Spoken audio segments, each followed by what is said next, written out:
Is that good?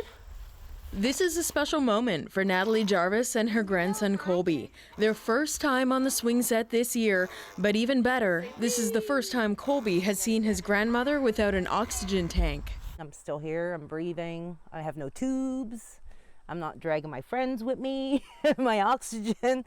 So it was a rough go, but I think in the end it was worth it. Last Christmas, Jarvis was told she needed an urgent double lung transplant in Toronto, but there was a problem. Jarvis couldn't afford rent in Toronto, let alone food and transportation. She needed at least $10,000 before she got on the plane.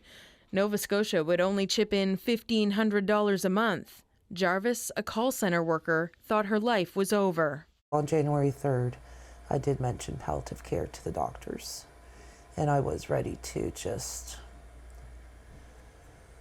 call it quits and give up. But in the end, her doctor convinced her to fight. Jarvis told her story to CBC News, and people from across the country sent money. She could finally focus on her health instead of finances. It's amazing how much support I actually got. Not only from family and friends, but just from strangers. Her story also pushed Nova Scotia to give transplant patients an extra $1,000 a month. Jarvis received her new lungs in April. The recovery hasn't been easy. She'll never forget her first breath when she finally went outside.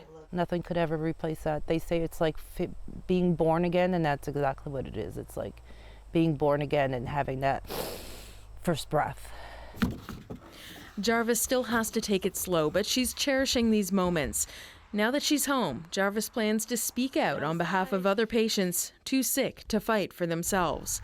Carolyn Ray, CBC News, Upper Kennetcook, Nova Scotia.